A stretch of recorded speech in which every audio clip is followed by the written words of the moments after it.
All right. Hello. Hello, everybody. I'm just going to retweet out that it's just started. And thanks for joining us. I hope the audio is okay.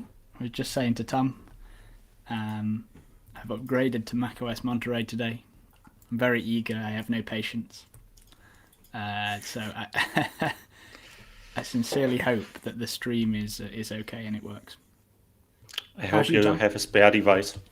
Yeah, absolutely not. If the stream goes down, the stream has gone down and everyone can enjoy their evenings. Okay. So I haven't upgraded, and I won't do the next months. So You're a smarter man than me. I will wait till the Montero hashtag disappears on Twitter, and so it's a good sign that it's stable then. All right. It's been a little while. Just an update for those who don't know what's been going on. I have started a new job, which is where I'm at. So past in practice, obviously, I had to take a little back seat for a little while. It's pretty cool. So I started at a company called Workman. And they put freelancers in touch with businesses, basically. And what's cool about that is I get to work with Oliver Newbrow. So Oliver is one of the members of the core Pest team.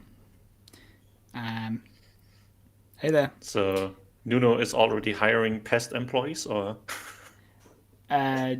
Oliver is hiring.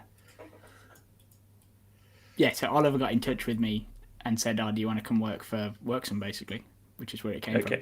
But it's quite fun because obviously our relationship's always been very much open source and pest, so it's quite fun to kind of see the other side. Another case of open source made a career. Yeah, absolutely. So another proof of concept for Openda. Even if Openda wasn't really in your scenario, but the idea was definitely proven. Yeah, definitely. And I think as well, what was really cool about this is, and I don't expect this everywhere at all. I'm not saying this is this is like the default, but I didn't really even have to do a technical interview because I already had work that they could see that I'd done. Yeah. So it's like open source is worth effort. It takes time and energy, obviously, but I think it pays back in dividends.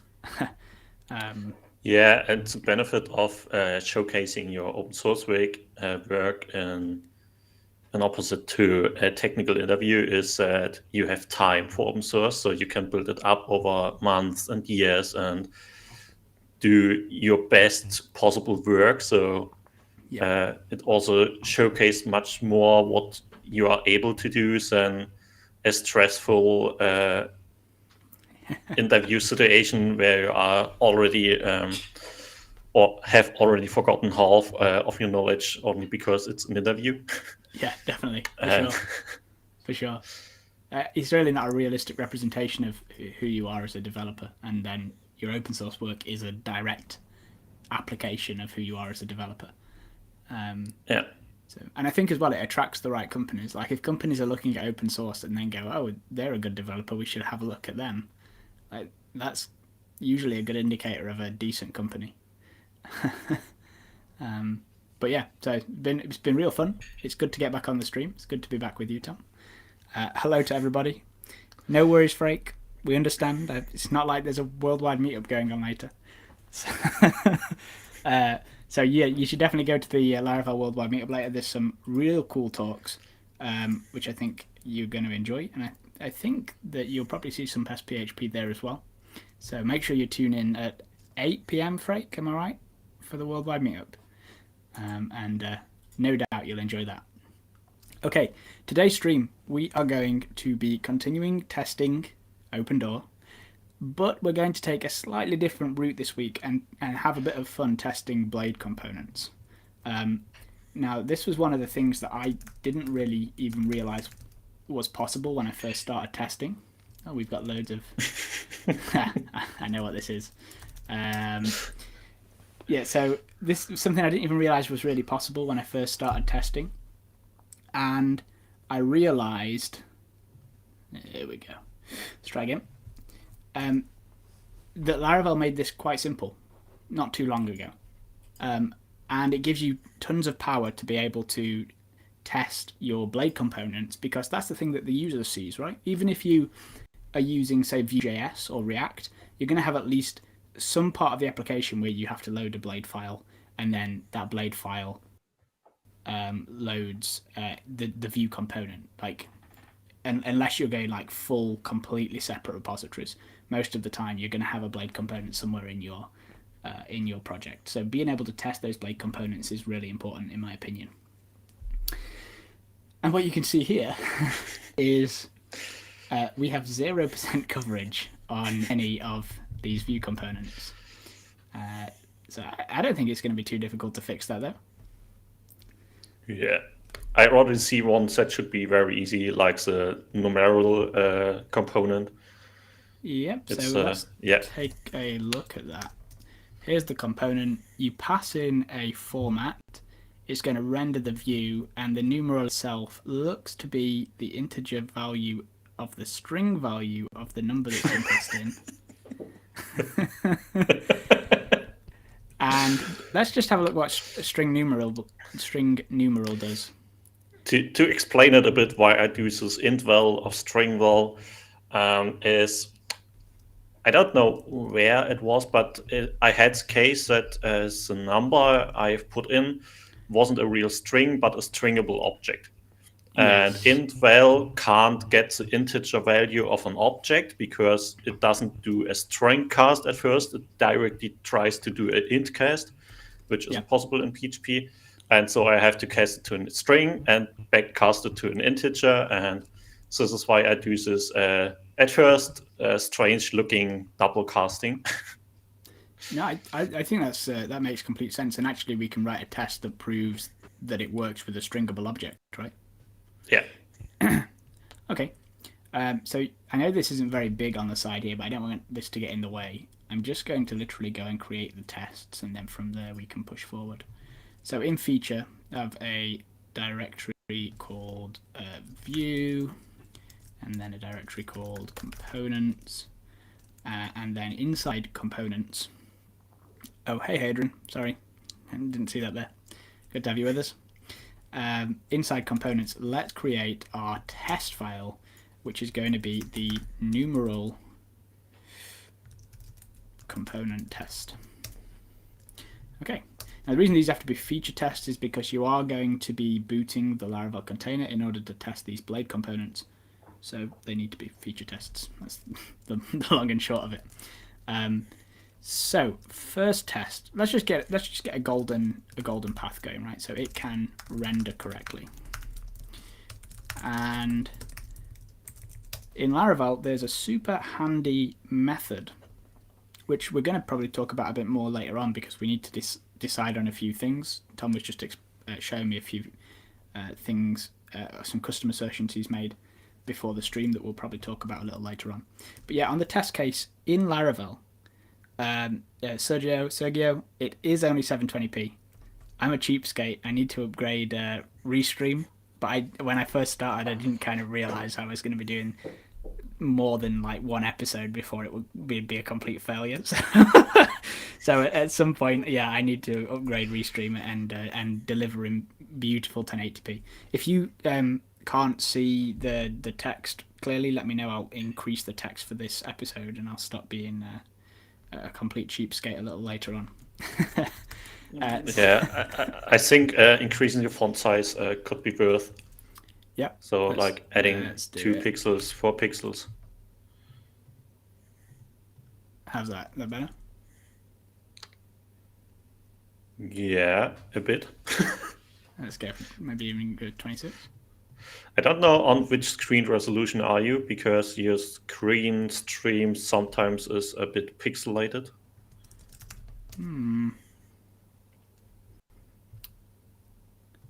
Let's jump up one. Like your bandwidth can't stream it. Yeah. No, it's definitely Yeah? readable even if it's pixelated. Okay. I have actually forgotten to change the density for before the episode here, so that's almost only it. Yeah. Okay. So we're just going to test that we can actually render correctly, and for the moment I'm going to tuck that away to the side. And take a look at this numeral component.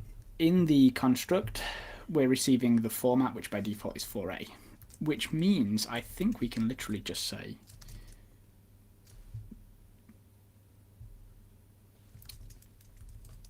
x numeral. Yeah. And let's have a look. So you in x numeral, I imagine you pass a numeral. Let's say 5, and we assert that we see the text 5. Is that, am I correct in saying that, or is it doing something else under the hood? For 5, it does exactly this. So Laravel does some more complex things for larger numbers. So if you like throw in 20,000, it will reduce it to 20K. So it does this. 4A format means like a maximum string length of 4.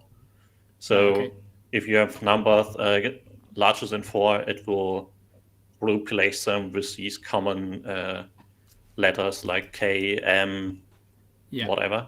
That makes sense. I think that's actually like a real good use case then for a data set.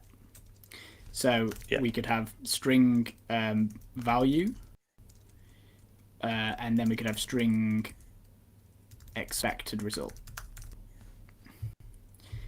And we can chain on the with method, which allows us to create a data set in Pest.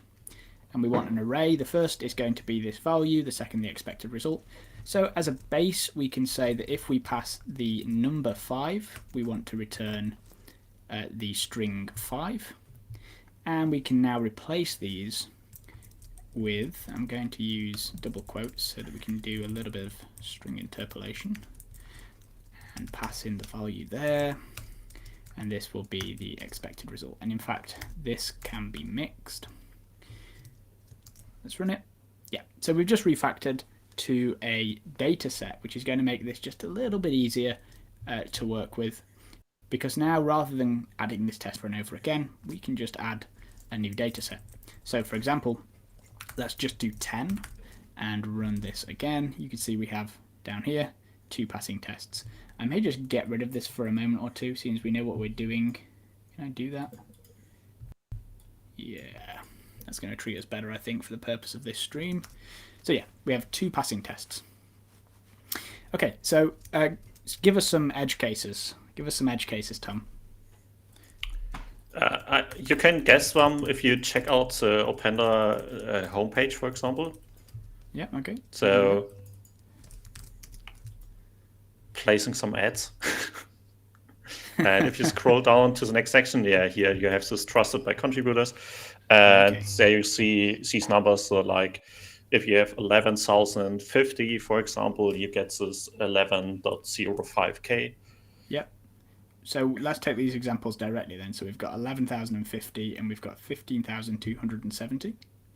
So 11,050 should be 10.05K, and 15,270 should be 15.27K. Okay, and we're passing. Awesome. So we've kind of proved that this is at least doing somewhat what we expect it to do. We can probably go up higher than this, right? Let's just try something crazy.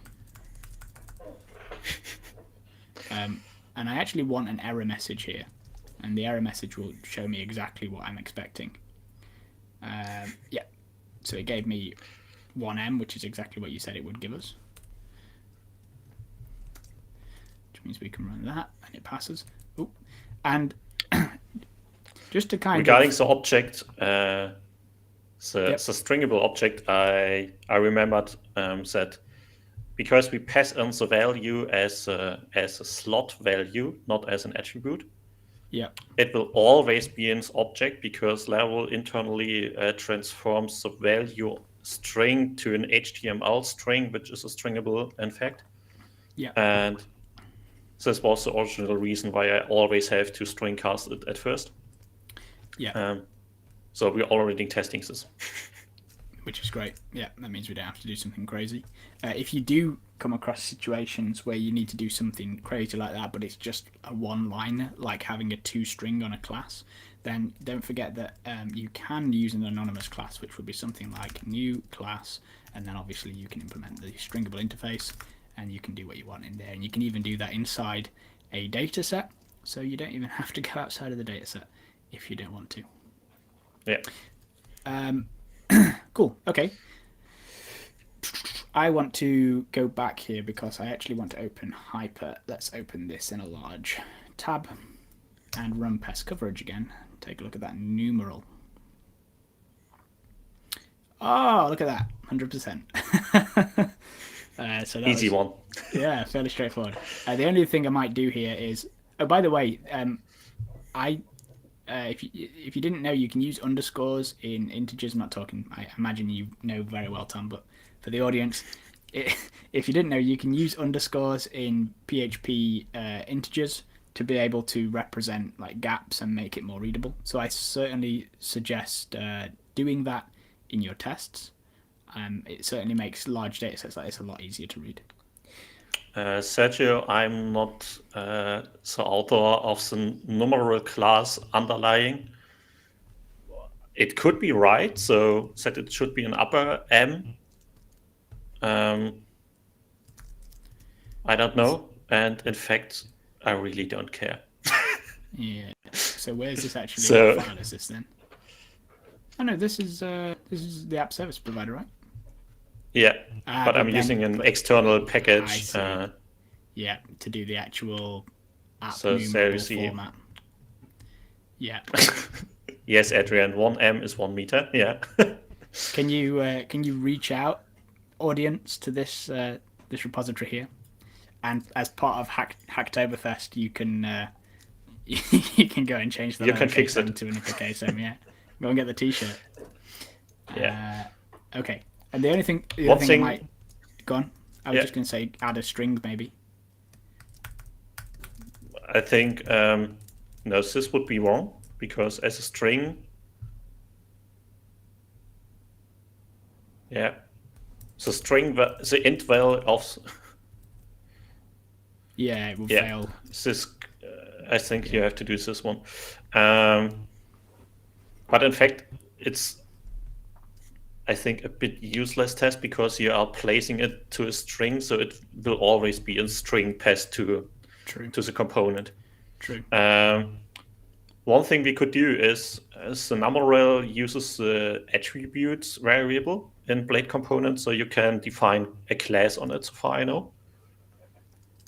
So we could add a test. No, not this one. In the Blade file of the component. Oh. Yeah. It's this one. Sorry, my head was not playing there. Cool. Okay. Yeah. So just make sure that any attributes we pass will appear on the span, basically. Exactly. So that we can define a class and it will be appended to the HTML. So we can also showcase to the audience a Blade test asserting HTML, not only text. Mm-hmm. So it passes given attributes to the child, to the span. Maybe we'd be a bit more generic than that because that ties the test to the implementation, which we don't really to do. So you are saying, and I'm pretty sure Blade string template array data. What I'm just wondering here.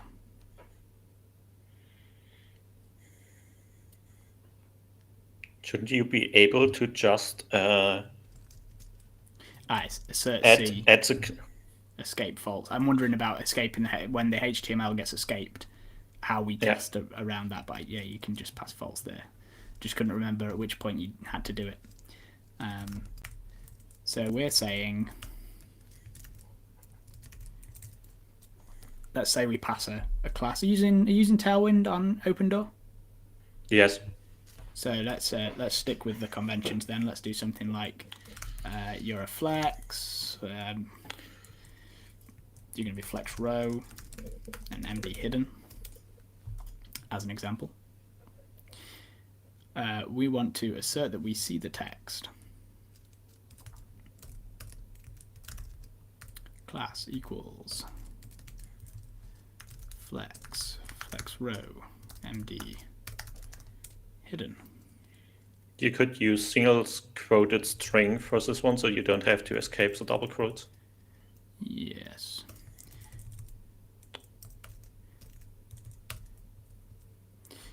Okay. And why is that kicking up a fuss? Is that just PHP Storm being slow? You don't have a value because you don't have a data set for this one. Yes, you can just fix a number of 10 and... Which means we can get rid of that and get rid of these. Replace them with normal ones. Like that. And then, yeah, if we put 10 in there, let's run that. Okay, yeah, so this is where you just need to pass false as the second argument here, which stops it from checking it as an escaped string. And not assert_c text, only assert_c. Yeah, absolutely. There we go, yeah. So rather than looking inside, or rather than stripping out all of the tags, which is what assert_c text is doing, it's instead going to just check the HTML as a whole for the content that you pass here. So yeah, important distinction to make there. All right, and we are golden. 6 passing tests, and obviously now we have 100%. We already had 100% code coverage, but I think that's kind of a hello Surov, good to have you with us. I think this is kind of a good indicator of like 100% code coverage on a class doesn't necessarily mean you've tested everything, because we just got 100% code coverage, sure, but we've added another test on top of that that does check something that wasn't already tested. So it's important to remember those things. And one thing, so personally, the last test we've added, I would have asserted the whole HTML. Like a snapshot test. Yeah, so that not something else sneaks in, because yes, this test is right now, but we haven't asserted the whole component. Yeah. So we could change the HTML structure, which would be problematic for HTML in some cases. So this is where we may come up, because like factually that's correct, right? There's a span, you have your attributes, you have the numeral there, and then you have a span.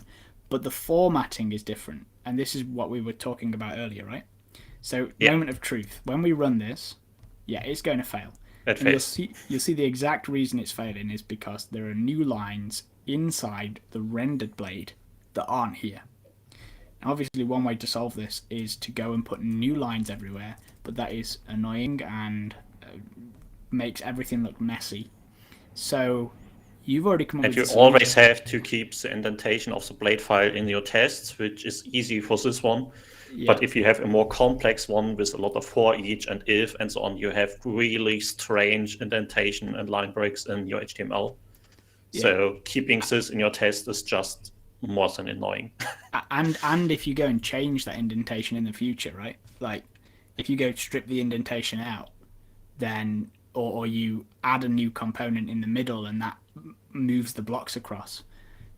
Even adding a for each, for example, like usually I do at for each and then push everything in the at for each over by another tab.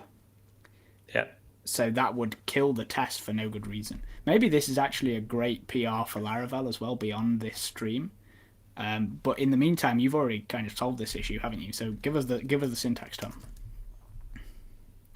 I think the package should already be in.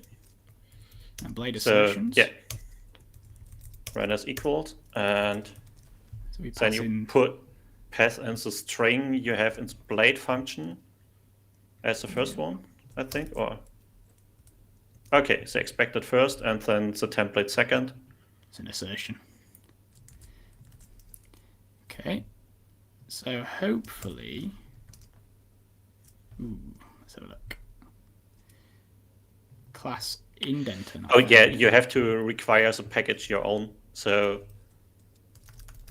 as in, do you do that as a? Have you done that as global, or are we okay to install it inside OpenDoor? install it in OpenDoor as a dev dependency. Yep. So let's just find that package name. It's in the README of the package I've sent you. Okay. So for you, the package we are talking is the astrotomic PHP unit snapshot. No, PHP unit assertions, sorry. And it's a collection of custom assertions I've made for common things. So like coordinates, emails, URLs, and also some Laravel specific ones like Blade, and I think also some model assertions. And yeah, and this one uses this other package we need here. Okay. That's a nice little first day bug on the old Monterey there.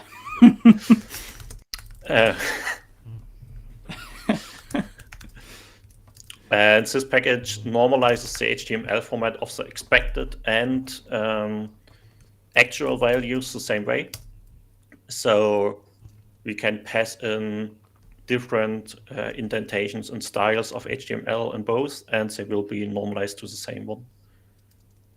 Okay.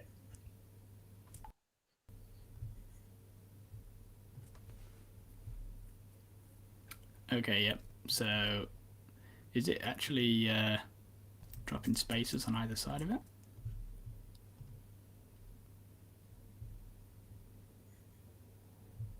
Or is it still respecting that there's new lines there? Yeah. I think it fixes only indentation and not line breaks. Okay, so you'd still need to do like basically not quite that. It's more like this, right? Yeah. But what you could do potentially is string replace on the template, on the rendered template, and this is why it would, I think, have to be a Laravel PR. You could have a method that basically ignores new lines and indentation, which would be quite nice. I think for 99% of the cases this is fine until you have a pre-tag or any other CSS classes stylings that say respect the line breaks in here. Yeah, in which case you've got to be careful. But like, I'm very rarely testing that an entire blade file, like a big blade file, looks as it should. When I'm using blade assertions, they tend to be on very small blade snippets, where it is like, no, I'm really not bothered that there's a new line there. I just want to check that it has a span, and then inside there's a p tag or whatever, and let me check that, but ignore everything else. So maybe that's something to have a look at in the future. Yes, the only problem I see with this one is that your test wouldn't fail if you add a div element, for example, after the span. Because you still see the span and the 10 and the closing span, but you don't test that between the open span and 10, you don't have any div element, for example. So if you put a div or a p tag or whatever in the blade component itself,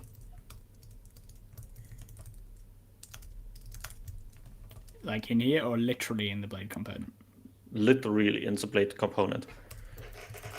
So if you have it there, so it would be expected that the div element is still there.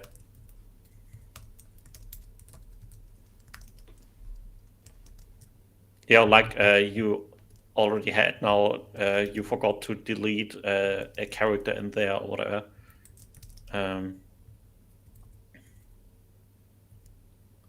Just like that? For example, yeah. So I think testing the whole blade component has the sense of that you can't sneak in additional content. Yeah. Unwanted. Yeah.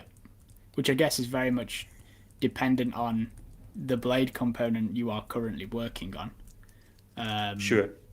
Like, And also your goal of testing them. yeah, exactly. I would say for a lot, especially for someone newer to testing, if you're not sure whether you should be testing the actual HTML, then that probably means you shouldn't be testing the actual HTML. And the reasoning comes down to, at that point, you're probably actually looking for something more like Dusk or Cypress, where what you're actually trying to test is, oh, there's a button there and I can click that button.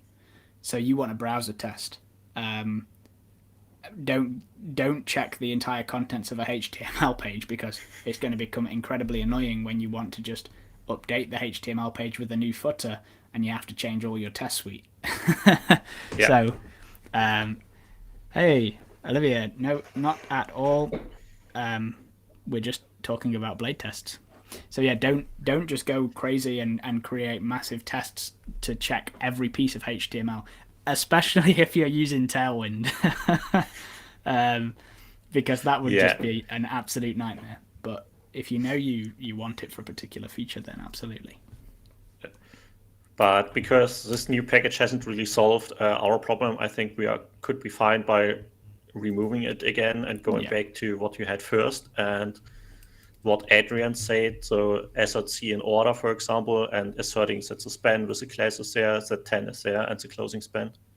Yep, absolutely. So in this case, so here we go, look. You can literally say, make sure I see a span, make sure I see the expected result, and then make sure I see like a closing span, right, which is something more like that. And you can even have the opening span here, I think. Let's actually remember to add semicolons. Okay, so this is where we need to escape again. So we can say, please don't escape. And then we get passing. And I think, for this case, I think you could even close the span tag, the opening one. True, yeah, because we've not got any attributes that we're passing in at this point. Yeah, that does also make sense. The reason for that, if you take a look in the blade file, is that we have a space here. And I came across this the other day when I was trying to do some regex, and I was like, I know the regex is correct, why is it not showing? And it was exactly that. Like, Blade isn't going to just delete spaces for you. White space in HTML is so annoying. Yeah. You'd think we'd have solved that issue by now, but apparently not. All right, awesome. So we've tested quite successfully with I'm going to remove this, with a very simple test, that this all works as you would expect.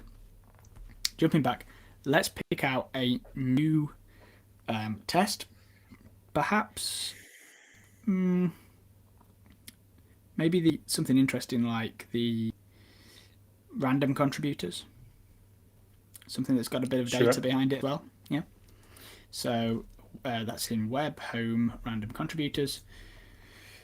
If you are using Laravel, by the way, and you're building your tests out at the same time as you're building your components rather than after the fact like we are, then I did actually recently contribute a PR to Laravel, which basically adds --test or --pest, depending on what you're using, to loads of the make commands.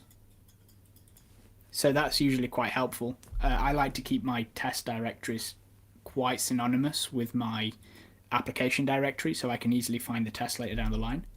And so if you're building them at the same time, remember you can now use dash dash test or dash dash pest to generate an accompanying test that you can use. So web, and then home, and then what was it called? Random contributors. Oh.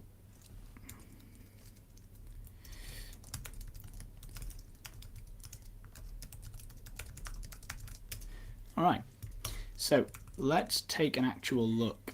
Let's just close this for 1 second and take an actual look at the random contributors. So it looks like we can pass it a limit, which is, I imagine, the number of random contributors that it shows. Exactly. We obviously have the render function, which gets tested automatically by the fact we're going to use this blade syntax.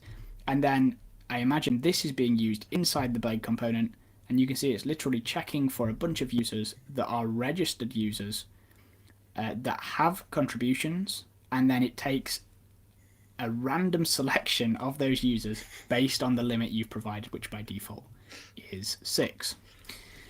Okay. Only to clarify, take random isn't a function officially available in Laravel. It's a custom macro. Yeah. Which is doing some cool stuff there, look. To explain this one, possibly there is an order randomly or something like this query builder function, which does nearly exactly the same like the where raw, random, and so on. So this whole thing has some kind of performance issue. We've played a lot around, and it's still not perfect. So selecting random data from a relational database like Postgres, MySQL is definitely not a job the database is good at. Primarily not if combined with join and so on like we have, because we have this has contributors. So it's a pretty heavy query. And this one right now is the most performant thing we found. So what it does, it selects 3 times the amount of contributors we want with this filter that it has to be random lower than 1.0. And after this, it shuffles it again in PHP and takes collection-wise the real amount of contributors we want. If someone finds a more performant way, feel open to PR. So there's also a column if you check the history of this file, we've added a randomness column with a spatial index and so on, which should be faster, but isn't for heavy queries like with join and so on.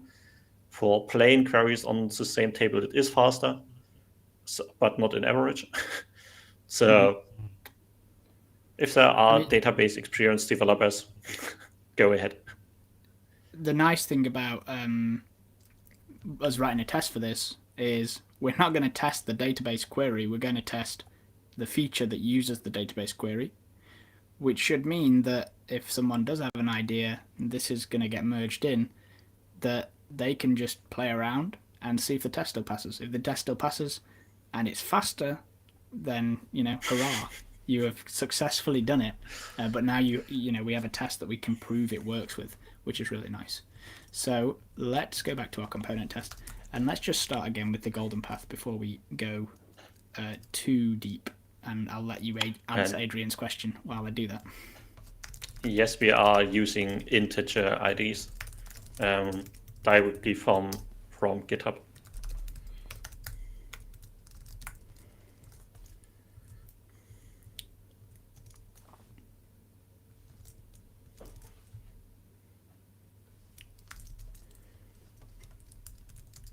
But to clarify, we are using integer IDs, but not auto-incrementing IDs. So you don't have a series of numbers, but sprinkled around numbers.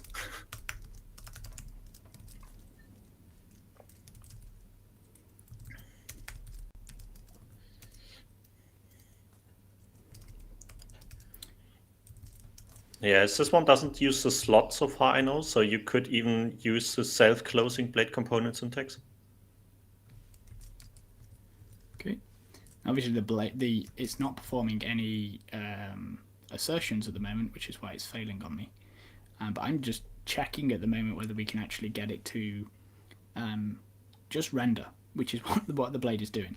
So I am going to perform an assertion to stop this, but another way, if you've got a test where you're just checking that things actually work and that's all you want to do, you can actually do this expect not to perform assertions, and that will actually tell Pest and it'll tell PHP unit under the hood that you aren't going to do any actual assertions here, and so long as no exceptions are thrown, the test will pass.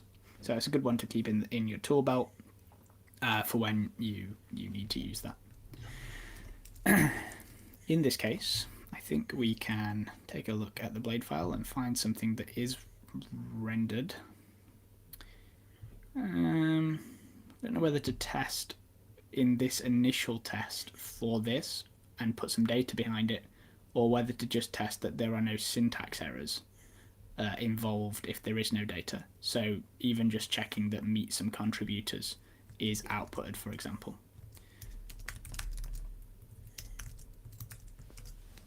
Which will pass. And then in another test, we can start checking the edge cases by loading different pieces of data. One thing I did want to mention, by the way, I feel like I'm plugging myself all the time here, but it's not purposeful. It's just that I do these streams and work on testing and stuff, and then new ideas hit me. Is in a recent Laravel update, I PR'd a new trait for databases, and it's literally the same as refresh database, but it's called Lazily refresh database. And basically what that's going to do, especially because we have refresh database on the base class, Lazily refresh database is going to wait. It's like just in time mode for Laravel databases. It's going to wait until the last possible moment to migrate your database. And what that means is that if you have a test in your test case that doesn't use the database, then you won't have any performance hit for having this trait here. So you can just dump this trait onto your base test case and then forget about it. You don't have to think about it ever again.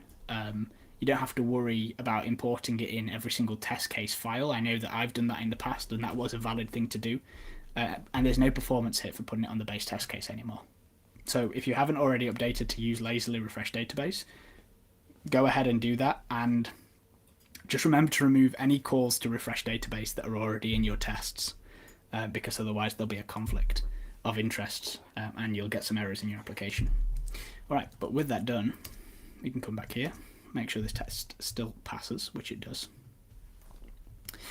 And then we want to add our edge case test, or some of our edge case tests. So it selects registered users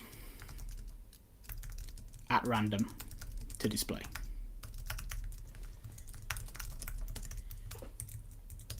I think it should be, it selects registered users with contributions. Yeah. There we go. So I think we can create like 3 different user sets here, right? We could create some users that are not registered. We could create some users that are registered but have no contributions, and then we can create users that are registered and have contributions.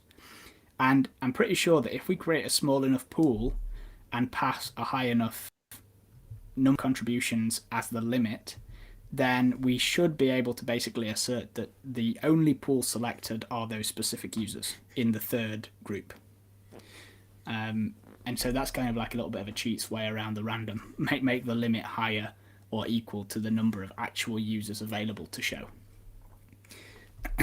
So let's create our users. So unregistered users equals user factory. Now, here's the question. What do you class as registered? How are we deciding on registered? We don't have factories so far, I know.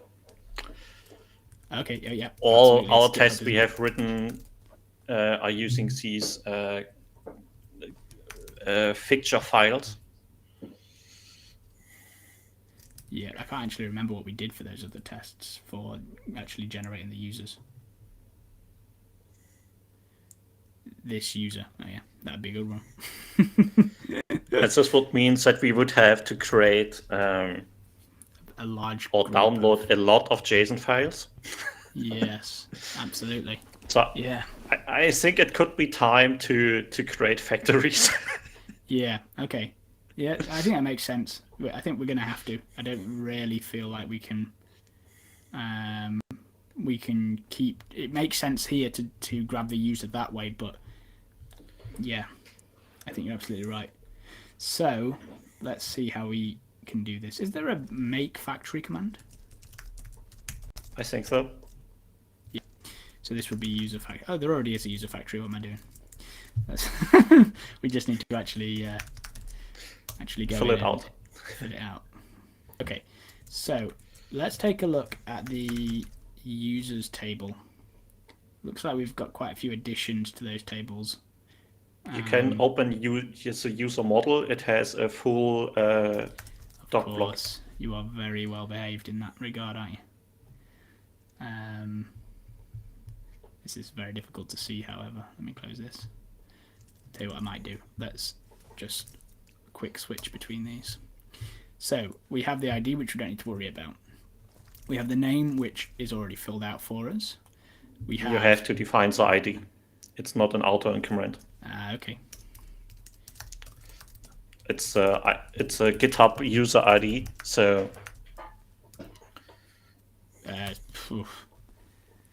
this fake random number. Can we do like string something like that? UUID? Or is it no? Is it numeric? It's a numeric. Right. Okay. Sysfaker.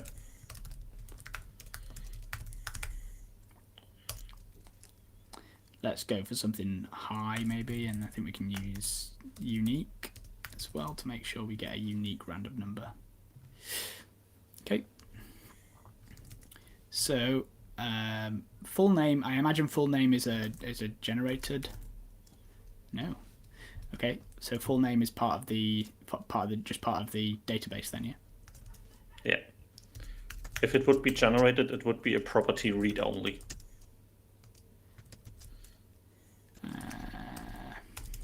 So name is a nickname. Which I'll just put first name.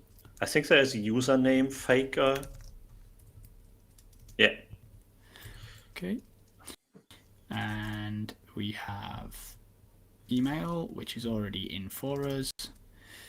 We have email verified at already in for us. We have a GitHub access token, but the GitHub access token can be null. Yeah. So maybe just leave that for now. We can always add a factory method if you need to add an access token later down the line. We have blocked at, which again we can leave null because by default a user won't be blocked in our tests. Same with block reason, and this is again something that would be good as a factory method for us to make use of, but we don't need to worry about it now. We obviously have the created at and updated at timestamps, which Laravel will take care of for us. We have description, location, Twitter, website, all of which I think can just stay null. Yeah, we can fill some if we need some. Emails, so only is that a JSON? Yeah, but it's unused. Okay, yeah. This was the attribute we marked as duplicated during the last stream and can be fully dropped. Yes. So we don't need registered add should be is important. So registered add carbon. Yeah. So we can do that here. We can say registered at. Oh, by the way, the type hint, and if you are in the if you're watching and wondering what is that type hinting, where's that coming from? That's Laravel idea. And if you use PHP Storm, you should definitely use Laravel idea, because it's super cool. Can absolutely second it. Yeah, it's a real time saver, like for real. It's like £3 or something. I don't know what £3 is in global currencies, but it's basically a cup of coffee. Referrer, can we leave that null? Yeah. What about this randomness? That looks like something that needs to be there. I think it's filled by an observer. Okay, that's very good. We I have think is so. blocked. And so is blocked is coming from, I notice it's property read, so is that coming from... All these are coming from XSS. Okay, awesome. Which basically means we've more or less completed the minimum needed to get this to work. Right, that's our minimum definition for a user. So let's go back to our test. We can say user factory, and let's create a method in here called unregistered, right? And unregistered is basically going to update this registered at and say actually it's null, which means they're unregistered. That didn't take me where I wanted it to take me. Let's come in here. Public function unregistered, and we'll return this state registered at as null. Okay, and if we go back to the correct file, we now have an unregistered user. I'm going to create multiple of these though. Let's create, say, 3 of them. So there are unregistered users. We then want registered users with no contributions, which is going to be user factory. Let's have 4 of these. So, and feel free to debate on this, but I like to, if I've got multiple groups in my tests that are all of the same type but have slight differences, I like to make sure that I have different amounts of those models, because that means you can do a very quick check in your test and say, well, I expect that there's 4 instances rather than 3 instances. Whereas if these were both 4, for example, then there's no way to quickly differentiate whether these are coming from different sources when we filter these users down the line. I hope that makes some form of sense. Yeah, okay. However, these have got no contributions, which I think we can just create, because by default a user doesn't have contributions. Registered users with contributions is going to be user factory. Let's have 5 of these, and we want to say has, and this is where we need a contribution, right? So is contribution something that's... No, it's a pivot table. Okay, yep. So we need to go to user contributions, belongs to many repository. So we want to basically create repositories. And let's take a look at what a repository needs. Yeah, we need a repository factory, which doesn't exist yet. Let's go create it. So A, make factory repository factory. And in repository, we want to use has factory. Interestingly, today I've created a sniff to ban the usage of this trait. That was one of my tasks for today. And if people are wondering why, that's a thing. Basically, it's because this is obviously test related, not production related. I understand why. I really like has factory, but I understand the usage against it. Yeah, but alas, we need to define the model in here.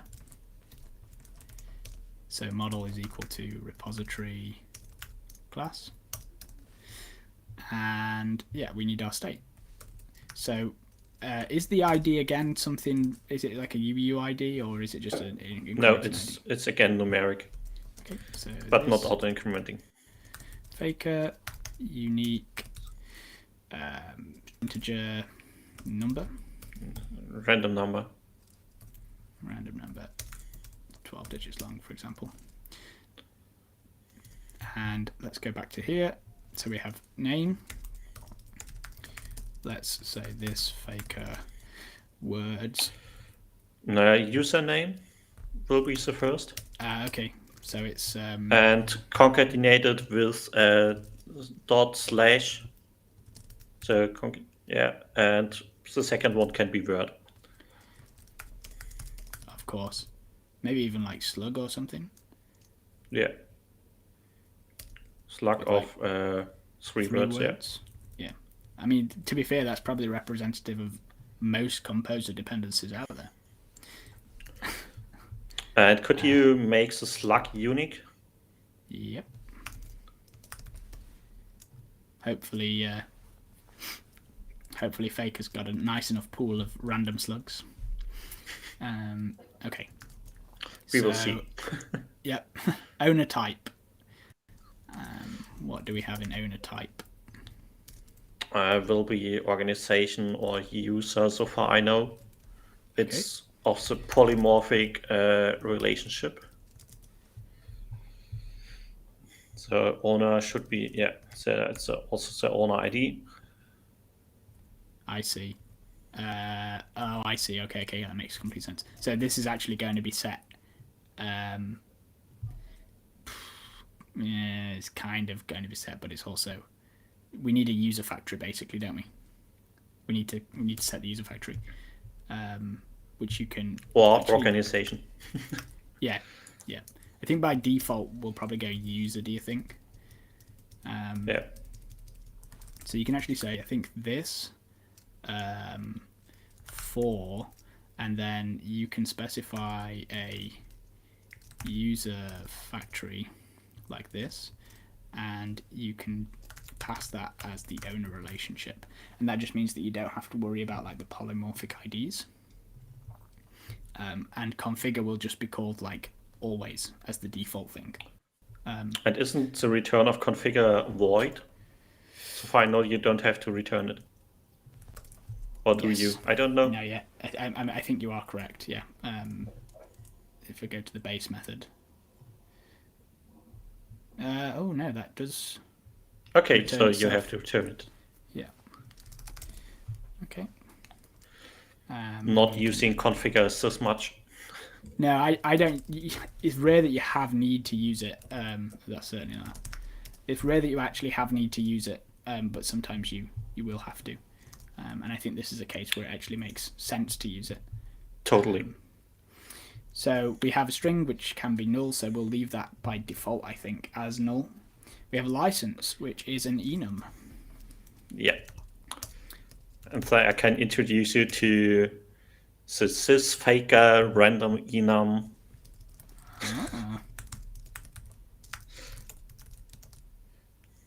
Have you've created this as like an extension for it?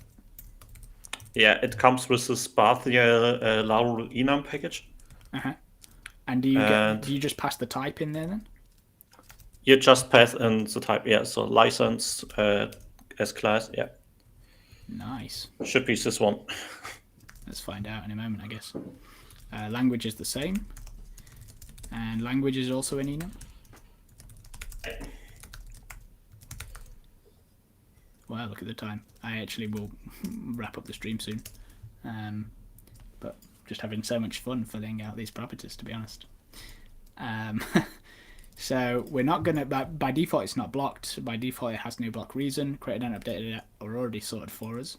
Let's do an interesting thing for Stargazer's count. We can say this faker number between 0 and how many stars has Laravel got nowadays? Something like 25,000 or something like that. Laravel framework. Yeah, 25,100 and something. Let's go for that. So Stargazer's count, the website which can be null, so we'll leave it null, and then the string randomness, which hopefully is going to be filled out by an observer. Okay, so let's go back to our test now that we have that factory, and we should be able to say that we have a bunch of repository factories, and let's say count of 2, and this is contributions, is it? Yeah. And then we will create that. And we may like move this to its own method. But the first things first, let's actually see if we've got any errors with what we've just created. Random number can only generate numbers up to Oh yeah, Classic. its maximum is 11 digits. We had this like 2 days ago in the company. It's in the user factory, was it? It is in Yeah. both. It's the ID. So let's do 10. And let's do 10. Oh, 8. I'm just going to get down to like 1. Unknown format, random enum.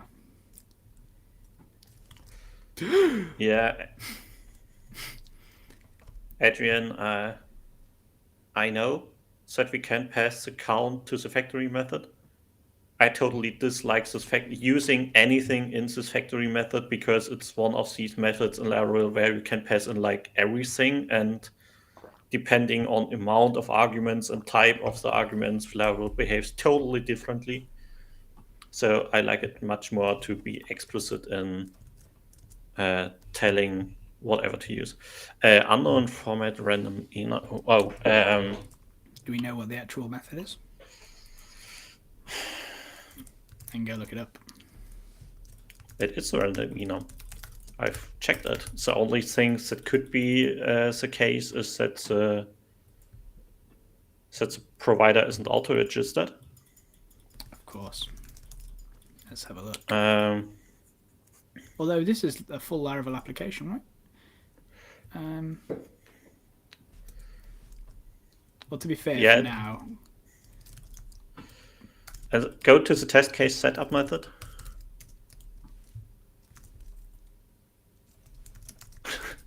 Yeah, it would be possible, but and in the setup method, call faker enum provider. Important to pick the Laravel one. Yeah, and register. Yeah. And now this language one should pass. And license 2. yay! Look at that. Okay, so let's go back to our random test. I'm actually going to go into the user factory because I think this is something that we'll create quite often. And in here, let's have another helper function called with contributions. And let's just for now allow you to pass in a number of contributions.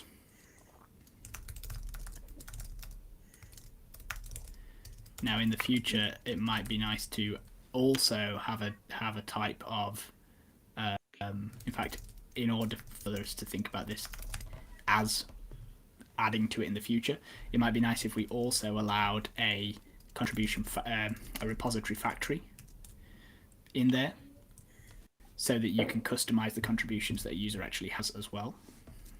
Yeah, for the moment, I would rename this argument to count. Yeah. Since PHP 8 with named arguments, I like to keep my argument names short if it still is understandable what they do. Yeah. So repository factory count of count, and we can then just say contributions. And this is just going to make our tests a little cleaner in that we don't have to have all of this. We can just say with, or has, do you call it has contributions? No, with contributions. 2 contributions each. I don't think Laravel IDEA is quite picking up this. I think you can go to the method definition now, but it doesn't auto-complete it while you write it. Fair dues. Okay, so what's the actual test? So last thing of the stream, I think, for today. Obviously, carry on, pick this up next week. But the last thing I want to test here is basically that if we take this blade and we give it a limit, just in case the limit changes, like I want to set the limit here.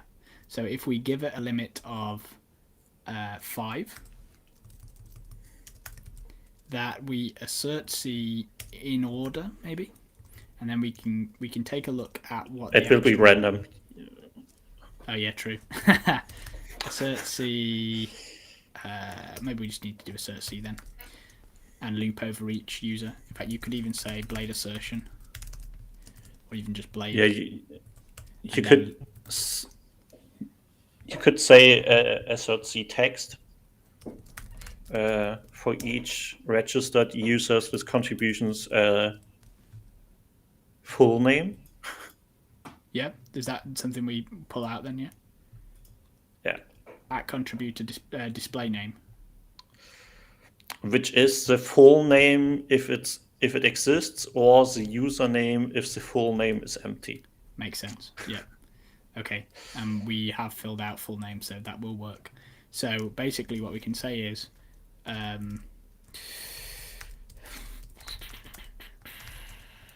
registered users with contributions each.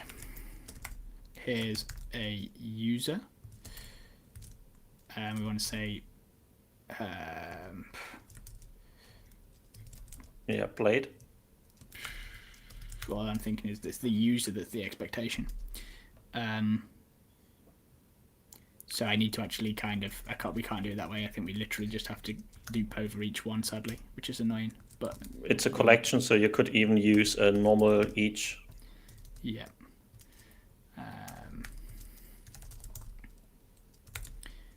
So this is going to be most times I like each over the native for each because I can type hint the user the value. Yeah, which you can't do in a for each loop. And till PHP has, or at least Laravel and collections and PHP Storm has support for generics, the for each loop won't understand what is inside of the collection.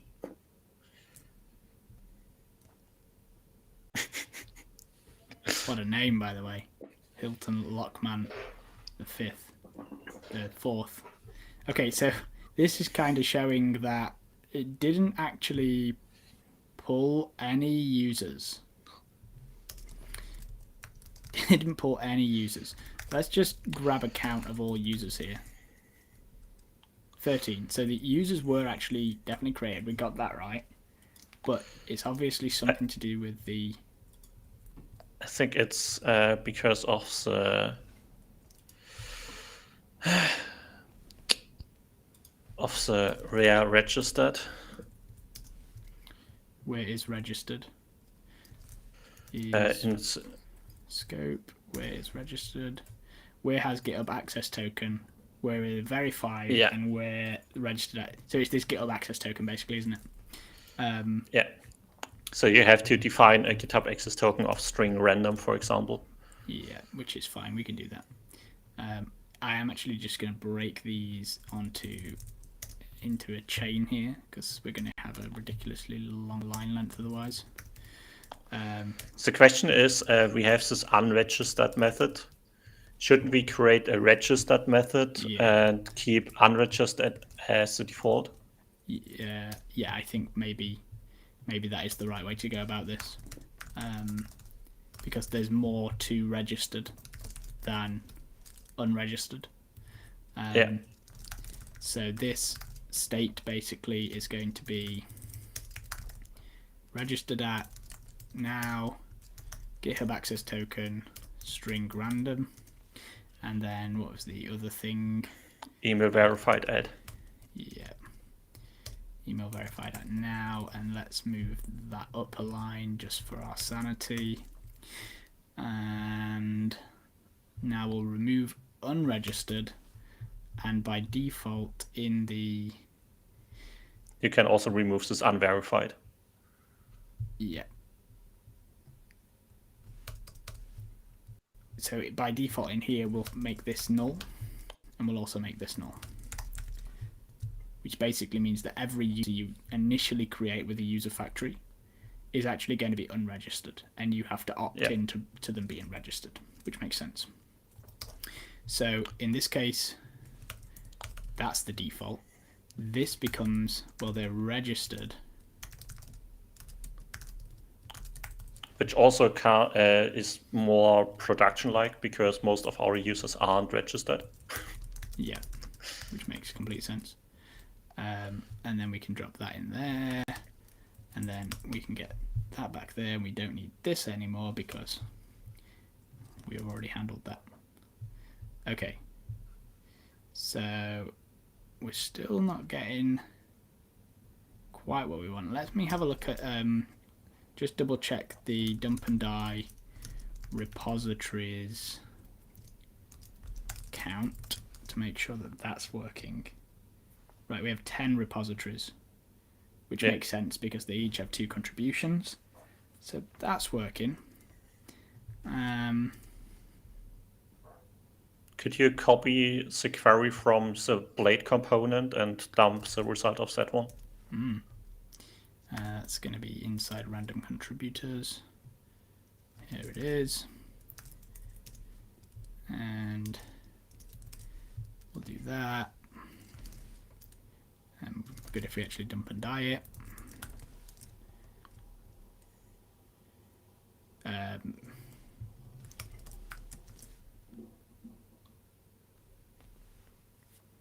Okay. Interesting.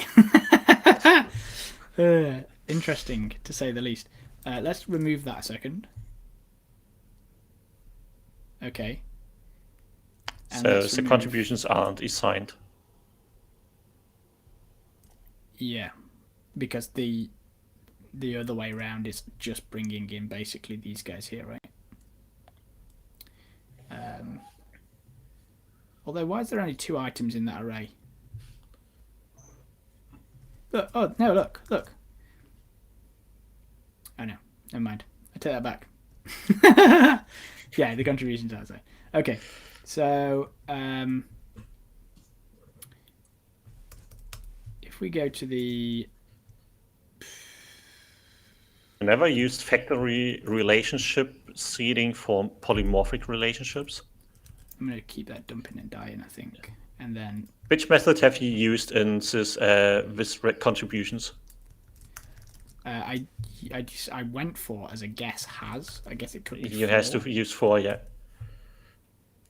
Belongs to many, get foreign key name.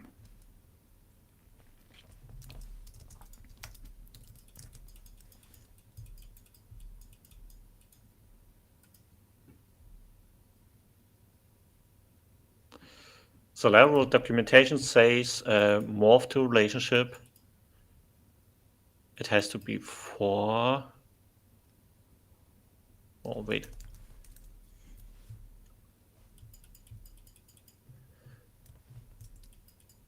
Has attached. Ah, yes. I was searching for random things because I was like, I'm sure I've seen something like pivot or attached in it.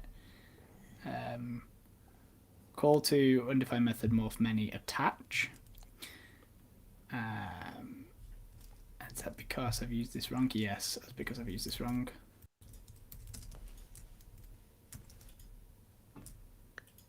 Okay, so that's no longer broken, but there is still nothing coming back from the query itself.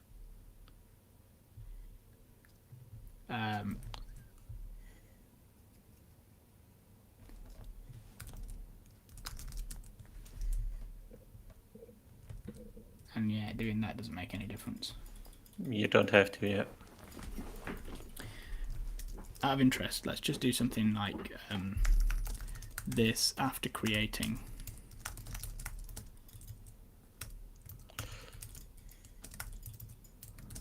And then do, this is going to receive a, are we in the repository? This is the annoying thing about not, we're in the user factory. Oh, wait. We are going from the user to the repository. We are, so yes. it belongs to many relationship.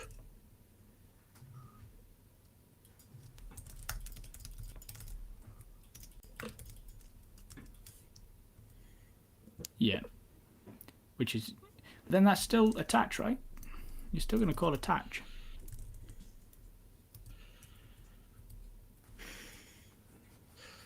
In the Laravel documentation for factories, you have a factory relationship for has many, for belongs to, for many to many, polymorphic relationships,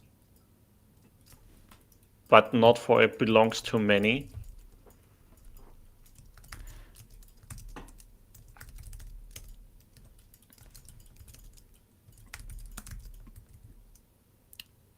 Can we go the other way around then? So, but that would still have to be after creating, right? pivot table attributes. It has attached. I mean, what happens if we just do something like that?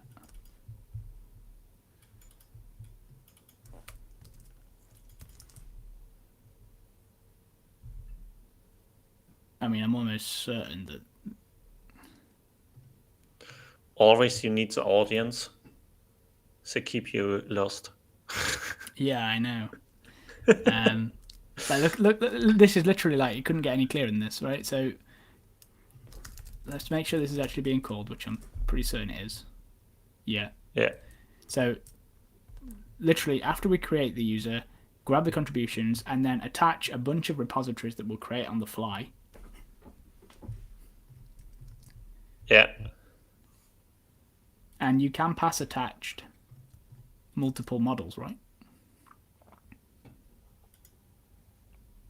Format attached records. Yeah. IDs is an array. So try it. Well, yeah. I mean, it's still returning the exact same empty collection. What's the name of the pivot table? Out of interest. Like user repository. So here we have sync user contributions. I'm not checking.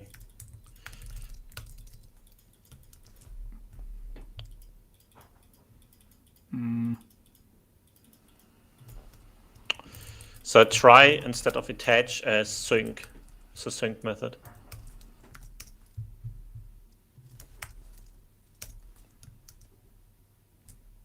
Hey. Okay.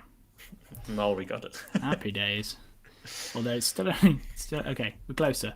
Still only one item in that array. Interestingly. So, yeah. And we are passing the count in, which should mean we get a bunch of repositories back. But we should definitely have more than one. 0. What?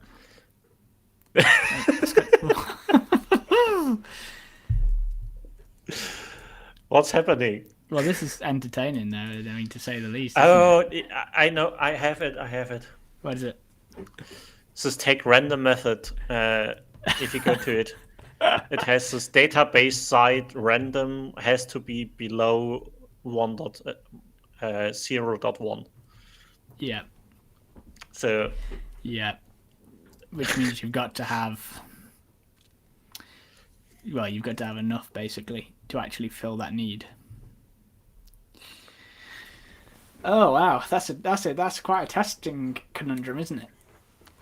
I think we should be fine because we aren't testing this macro.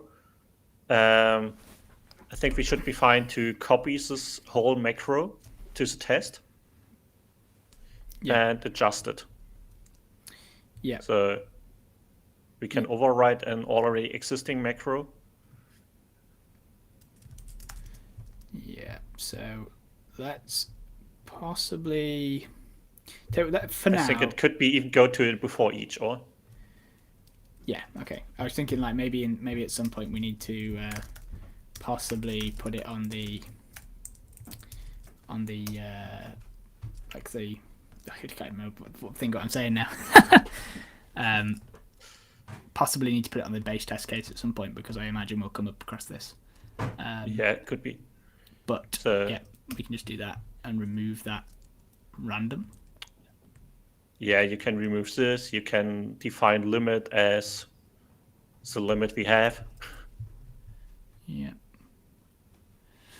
And okay, and then let's dump and die. All right. So then I would also. But I think it's a perfect case for this method you've added. I think it's repeat. Or is it already in?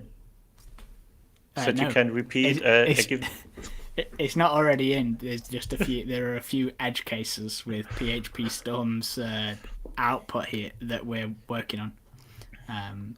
So it will go in, but it's not in at the moment. Are you saying like you would just repeat until it actually passed?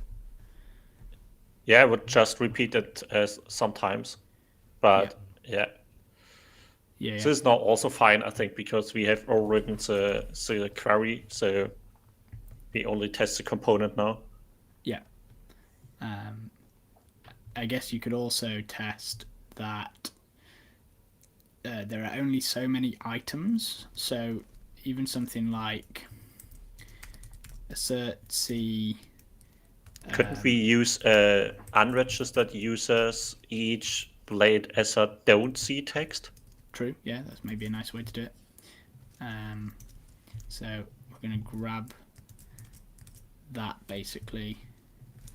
We'll say unregistered users and unregistered users with no contributions, and assert don't see text.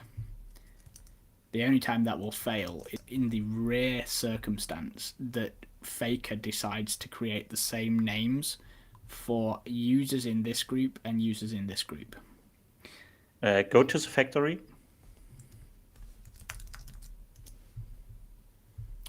And we can obviously to the definition, and I think username should be definitely unique. It has to be. I think we even have a unique index on the column. And I think we could use the same for the full name. Yeah. So it may, with a small pool like this, it will work, but just be aware of unique, that if you are trying to test with huge pools of data, then Faker sometimes runs out of unique items, and that'll throw an exception. So just be aware of it. All right. I think that puts us in a nice place for this evening. I hope you guys have enjoyed it. It's certainly been fun. It's always fun testing Blade. You're like right at the front of everything. But don't finish the evening yet. Go and watch the Laravel Worldwide meetup. Is it Filio and Steve on tonight? So looking forward to seeing what they've got prepared for us. Sound like some really interesting talks from what I've heard. So yeah, go and enjoy that. Enjoy the rest of your evening. And I just want to say thanks for coming and joining us for another episode of Pest in Practice. Thank you, Tom. Thank you for contributions. You're more than welcome. Gives you something to do on a Tuesday evening. And all right. See you all next week, everyone. Take care. See you. Bye.